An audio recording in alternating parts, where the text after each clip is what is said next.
Hello and welcome to a special episode of Giants of the Faith. My name is Robert Daniels and I'm the host of this podcast.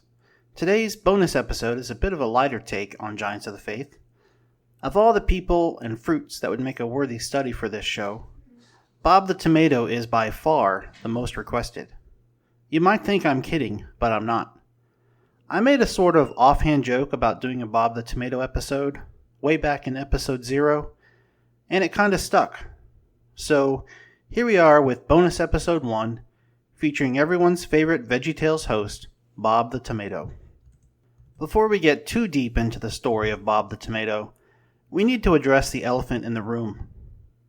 And that is, exactly how can a tomato, which is botanically a fruit, host a small screen show called VeggieTales? Well, I don't know how the creators of the show explain this contradictory casting, but I have always self-justified it by going to the United States Supreme Court, which ruled in the fascinating 1893 case of Nix v. Hedden that for customs and tax purposes, the tomato is classified as a vegetable rather than a fruit. I suppose if he debuted today rather than during the repressive 1990s, he would be applauded for being a fruit that identified as a vegetable. But we'll leave discussions like that to the Babylon Bee. With that pressing issue solved, we can jump right into our shallow dive into the story of Bob the Tomato. In many ways, Bob's story is the VeggieTales story. If you were a kid in a Christian home or a Christian parent in the 1990s, it's almost unthinkable that you don't know the VeggieTales. They're a group of computer-animated vegetables, and at least one fruit, that danced and sang their way into the hearts of children and parents all over the world, all while teaching stories from the Bible, like Daniel, Shadrach, Meshach, and Abednego, and others, and promoting Christian values.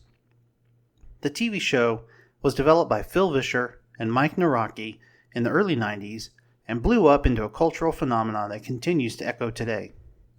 Bob was born, or budded, or ripened, or whatever a tomato does in 1990.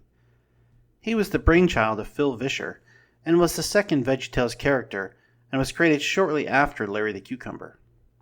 Incidentally, Vischer initially envisioned using candy bars rather than vegetables, and at least one fruit, as the stars of his show. A providential suggestion from his wife, that mothers would not be happy with the show making their kids even more candy crazy, led to the shift to the healthier vegetables, and at least one fruit.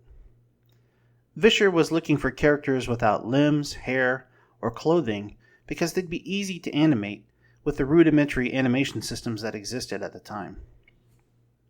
Bob the Tomato and Larry the Cucumber were kind of a Laurel and Hardy or Johnny and Ed type pairing.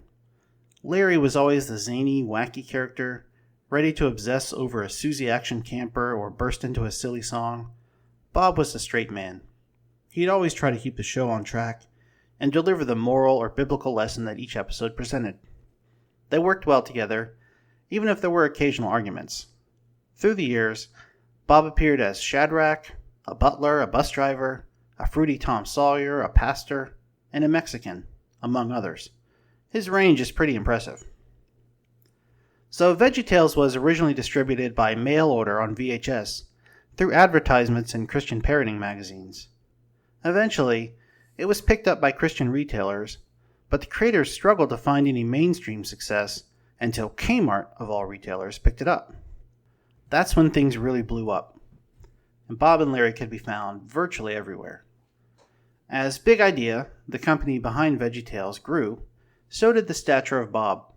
There were Bob the Tomato t-shirts, Bob the Tomato neckties, toys, fan art, YouTube tributes. The list goes on and on. Bob was seemingly everywhere, both inside and outside of Christian culture. Bob and his veggie friends grew and grew in popularity until eventually, in 2002, they made their debut on the silver screen in Jonah, a VeggieTales movie. In many ways, Jonah was the apex of VeggieTales. It represented the pinnacle of success, wherein VeggieTales had risen from a small two-man operation to a large, multi-million-dollar business that employed hundreds. But it was also exemplary of the hubris and inexperience of the men behind Big Idea. Just one day after the movie premiere, Big Idea was forced to lay off half their staff. The self-funded movie had brought the studio down. A later distribution lawsuit forced the company into bankruptcy, and Bob and his friends were sold off to a secular company where they continue to languish. A few years later, Netflix and DreamWorks began to push to revive VeggieTales. They brought in Doug TenNapel, the creator of Earthworm Jim and other characters, to run the new VeggieTales in the House show. Despite the talents of Doug, Ethan Nicole, later of Babylon Bee fame, Michael J. Nelson of Mystery Science Theater 3000, and other talented folks, the show bombed. Fans of the original DVD series hated the direction of the new Veggies.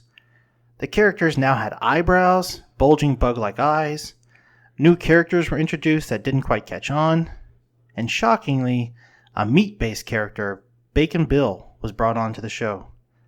In addition, Phil Vischer, who was brought back to voice Bob, panned the show publicly. It was a disaster. A move from the house to the city didn't help. In 2019, a third generation of VeggieTales shows featuring the intrepid Bob was announced. This series was to be sponsored by TBN and focus on the fruits of the Spirit. New episodes are currently exclusive to the Yippee streaming service. I'm pleased to report that Bob and his friends are once again eyebrowless. Bob continues his role as the level-headed member of the troupe. Some have wondered why the Veggies share the love and message of God with children and adults. What's their driving motivator? They obviously aren't ensouled, so Christ didn't come to save them from their sins. I think we can look to Luke 19:40, where the Pharisees wanted Jesus to rebuke his disciples for singing his praises, and Jesus told them that if the disciples were silent, even the rocks would cry out. I think it's not too much of a stretch to place vegetables in the same category as rocks in this conversation. They can't help but to praise the Lord. Well, this concludes this silly special bonus edition of Giants of the Faith. Bob the Tomato might not be the typical Christian hero, but his contribution to modern Christian culture cannot be denied. I hope you've enjoyed this silly look into one of the most beloved characters in Christian media. Until next time, God bless.